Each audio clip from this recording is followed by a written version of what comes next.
A historiografia legislativa aponta que sempre houve uma atenção do legislador universal com relação a esses dois institutos, a propriedade e a posse. Isso por uma razão muito simples, é íncito do ser humano, é já da natureza humana um apeguismo às questões relativas à propriedade. Podemos ver, né, a título ilustrativo aqui as crianças, né, desde os seus primeiros anos, sempre muito atentas às coisas de sua propriedade. Se um amiguinho vai lá e coloca a mão no seu brinquedinho, está sujeito a tomar um tapa. Né? Ele deseja que nós, seres humanos, desejamos que as coisas estejam conosco, que sejam nossas. E se assim já entendemos que são nossas, certamente estaremos prontos a revidar para buscar aí a defesa desse bem, desse brinquedo, dessa coisa, seja ela qual for.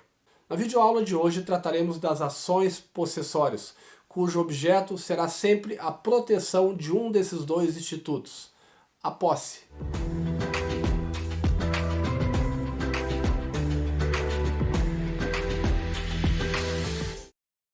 As ações possessórias, ou os interditos possessórios, são três: a ação de manutenção de posse, a ação de reintegração de posse e a ação de interdito proibitório. A ação de manutenção de posse se prestará à intenção do autor dessa ação de afastar uma turbação, ou seja, uma afetação, uma moléstia parcial, mas não integral da sua posse.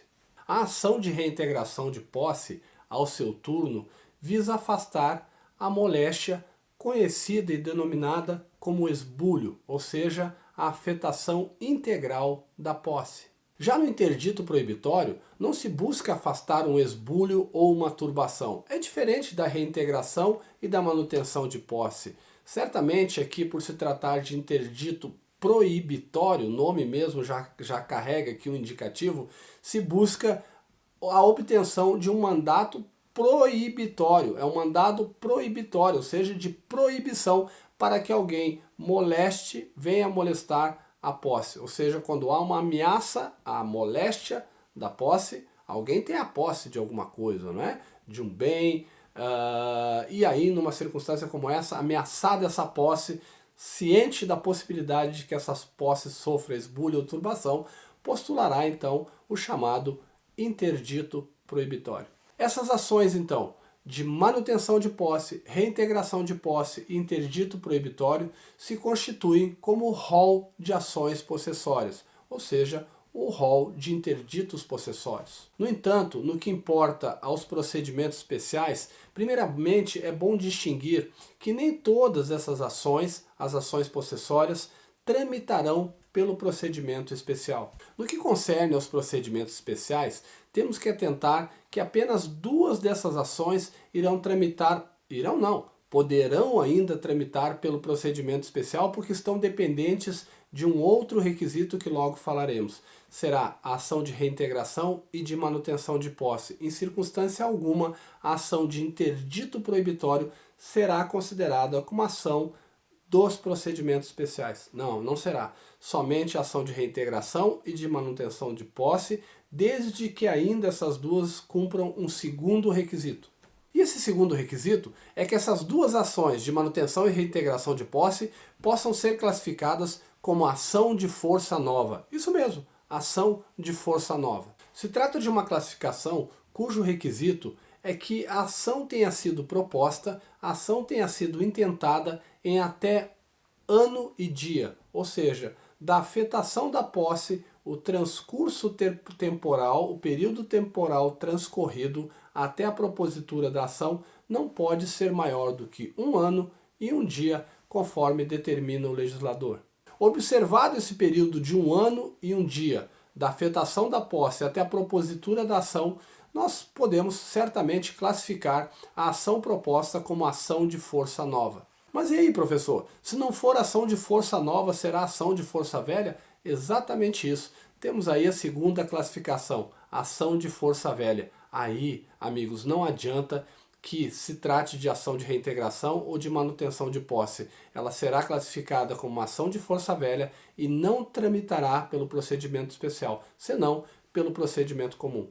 Mas qual seria então a diferença no trâmite dessas ações? Poxa, se eu posso pensar na ação de manutenção ou de reintegração de posse como ações que tramitarão pelo procedimento comum, qual é o elemento diferencial que faria com que essas ações teriam que tramitar pelo procedimento especial e qual seria exatamente a diferença, o ponto diferencial de tramitar pelo procedimento comum ou pelo procedimento especial?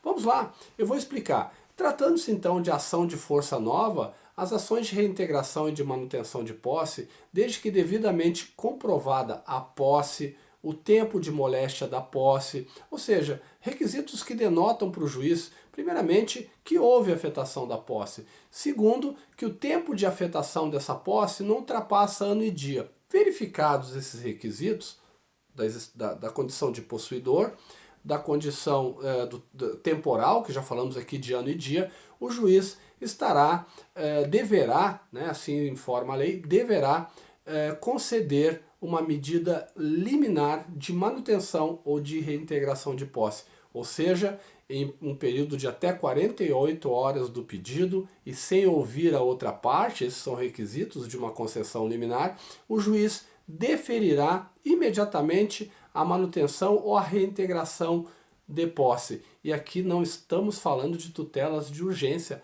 não estamos falando de tutela antecipada, de uma medida cautelar, senão de uma orientação estabelecida pelo legislador em que informa que, independentemente dos requisitos do fumus boniuris, da fumaça do bom direito, que se traduz na probabilidade do direito e também no perigo do dano, independentemente de estarem presentes esses requisitos ou não, o juiz deferirá a liminar de manutenção ou de reintegração de posse. Então aí está o elemento distintivo. Pensamos aqui em uma ação que teria uma concessão de uma liminar, né, de uma decisão rápida, emergente, sem ouvir a outra parte, em que o juiz deferirá, em se tratando de ação de força nova, a liminar de reintegração ou manutenção de posse. Liminar essa que no procedimento comum só seria possível através dos procedimentos de antecipação de tutela e de cautelar em regra.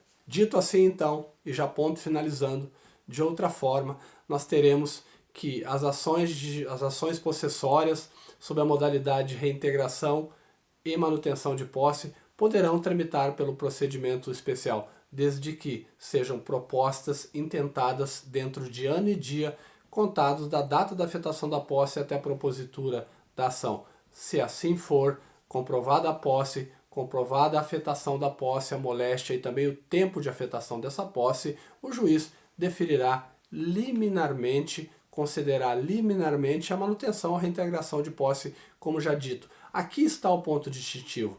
Essa concessão liminar que afasta os requisitos da probabilidade do direito, análise desse requisito chamado, né, probabilidade do direito, muito conhecido em sua forma latina como fumus boniuris, a fumaça do bom direito, e também o requisito da urgência. Não depende mais do perigo da demora da decisão judicial. Então esses dois requisitos são afastados, eles são próprios das tutelas de urgência e aqui não se cogita isso.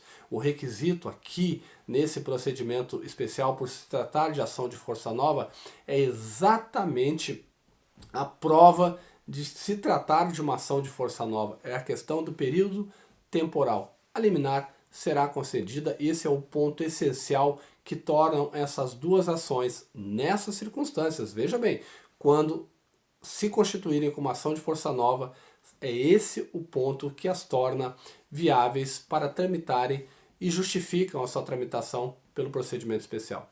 Por último, uma liminar também é possível de ser concedida nas ações de força velha, né, que não tramitam pelo procedimento especial, senão pelo procedimento comum.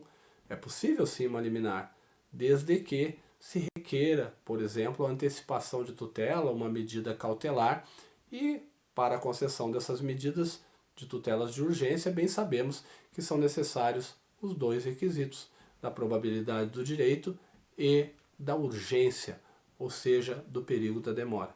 Esperamos que essa videoaula, resumo, tenha bem esclarecido o que sejam as ações possessórias, as suas três modalidades, manutenção, reintegração de posse e interdito proibitório, e que, por se tratarem de ações possessórias, não basta essa só condição para que tramitem pelo procedimento especial. O requisito específico é que essas ações, tão somente de reintegração e de reintegração de posse e manutenção de posse, sejam intentadas dentro do período de ano e dia da afetação da posse. E que, assim sendo, será deferida uma liminar para a parte autora, aquele que deseja defender a sua posse, será deferida uma liminar determinando a reintegração ou a manutenção de posse, exatamente por tratar-se de ação de força nova. Está bem? Havendo necessidade de algum esclarecimento, alguma forma de contribuição para nossas aulas resumo, podem colocar aqui nos seus comentários. Até a próxima!